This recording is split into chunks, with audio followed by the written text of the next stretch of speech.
আসসালামু আলাইকুম, hello viewers, this is Abid. আশা করি আপনারা সবাই ভালো আছেন, সুস্থ আছেন।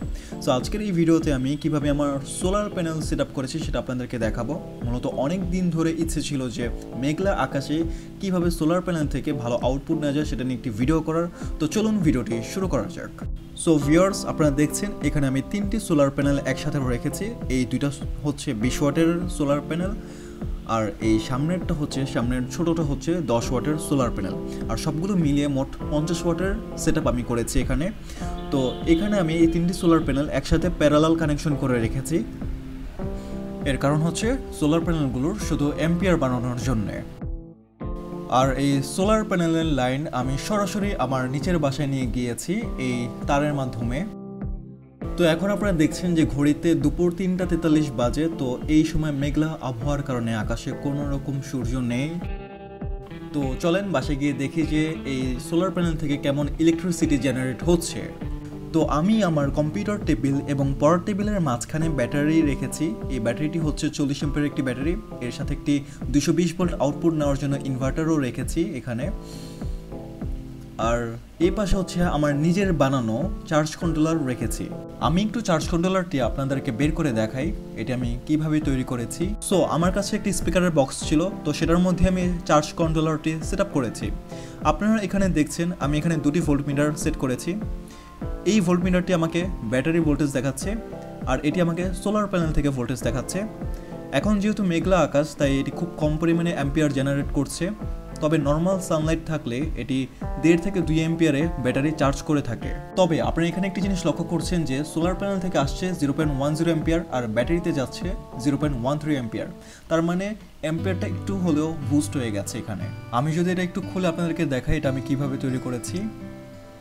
তো এখানে দেখছেন আমি এখানে একটি বাক কনভার্টার ব্যবহার করেছি।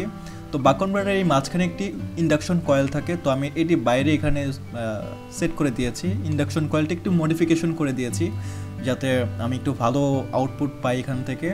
আর এখানে আপনারা দেখছেন 2টি ভোল্টমিটার সেট করেছি, আর এই পাশে হচ্ছে 2টি পয়েন্ট রেখেছি। এই পয়েন্ট দিয়ে হচ্ছে আমি বিভিন্ন ইনভার্টার চালানোর জন্য আউটপুট নিয়ে থাকি, এরপর ফ্যান চালানোর জন্য আউটপুট নিয়ে থাকি। আর এখানে আপনারা দেখবেন যে এটা হচ্ছে সরাসরি সোলার প্যানেল থেকে আসছে ইনপুট, এখানে লেখা আছে। আর এই পাশে আপনারা দেখবেন যে এখানে আউটপুট লেখা আছে, এই তার সরাসরি ব্যাটারির সাথে কানেক্ট করা হয়েছে। তো আপনারা এখানে দেখবেন আমি এখানে 2টি 5 ভোল্টের ইউএসবি সেট করে রেখেছি। তো এটি দিয়ে আমি আমার মোবাইল, ঘড়ি, বিভিন্ন ইলেকট্রনিক্স জিনিস চার্জ করে থাকি। আর এটিকে অন অফ করার জন্য আমি এই পাশে একটি সুইচ ব্যবহার করেছি। আর এই পাশের সুইচটা আমি ব্যবহার করেছি এই পয়েন্ট থেকে আউটপুট নেওয়ার জন্যে। যদিও এর ভিতরটা একটু গোজামিল দেখাচ্ছে, তবে আমি কিন্তু এটি তৈরি করার ভিডিও আমার চ্যানেলে দিয়ে রেখেছি। আপনারা যদি এটি তৈরি করার ভিডিও দেখে না থাকেন তাহলে অবশ্যই আমার চ্যানেলে গিয়ে ভিডিওটি দেখবেন, অথবা উপরের আই বাটনে ক্লিক করে আপনারা চাইলে এটি তৈরি করার ভিডিওটি দেখতে পারেন। তো এখন আমি আপনাদের একটু বাক কনভার্টারের শক্তি পরীক্ষা করে দেখাবো যে বাক কনভার্টারটা কি আসলেই সোলার প্যানেলের পাওয়ারটা বুস্ট করতে পারে কিনা। তো আমি এই চার্জ কন্ট্রোলার থেকে সোলার প্যানেলের তারটি খুলে নিচ্ছি। তো এই তারটি হচ্ছে সরাসরি সোলার প্যানেল থেকে আসছে। আপনারা চার্জ কন্ট্রোলারে দেখবেন যে এই মিটারটি বন্ধ হয়ে গেছে, শুধু ব্যাটারি মিটারটি চালু আছে। তো এখন আমি যেটা করব, আমি ব্যাটারি থেকেও তারটি খুলে নিচ্ছি। তো এই তারটি আমি ব্যাটারি থেকে খুলে নিয়েছি। তো আপনারা দেখছেন যে এই ব্যাটারির মিটারটি বন্ধ হয়ে গেছে। তো আমি যদি সোলার প্যানেলের তারটি আবার একটু চার্জ কন্ট্রোলারে কানেক্ট করি তাহলে আপনারা এখানে দেখবেন যে চার্জ কন্ট্রোলারটি অন হয়ে গেছে।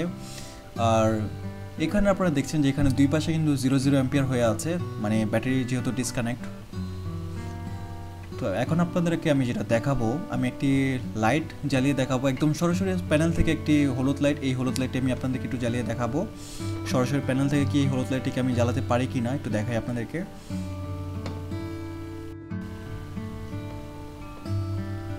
তো লাইটের 2টি তার কানেক্ট করার পরেও কিন্তু আপনারা দেখছেন এখানে কিন্তু লাইটটি একদমই জ্বলছে না। ঠিক আছে, লাইটটি একদমই এখানে জ্বলছে না। আমি যদি আপনাদেরকে একটু ফোকাস করে দেখাই, লাইটটি একদমই কিন্তু জ্বলছে না এখানে। তো আমি প্যানেলের তারটি আবার একটু চার্জ কন্ট্রোলারে কানেক্ট করে নিই। তো এখানে দেখছেন চার্জ কন্ট্রোলারটি অন হয়ে গেছে। তো আমি দেখবো একটু চার্জ কন্ট্রোলার থেকে এই হলুদ লাইটটিকে জ্বালাতে পারি কিনা।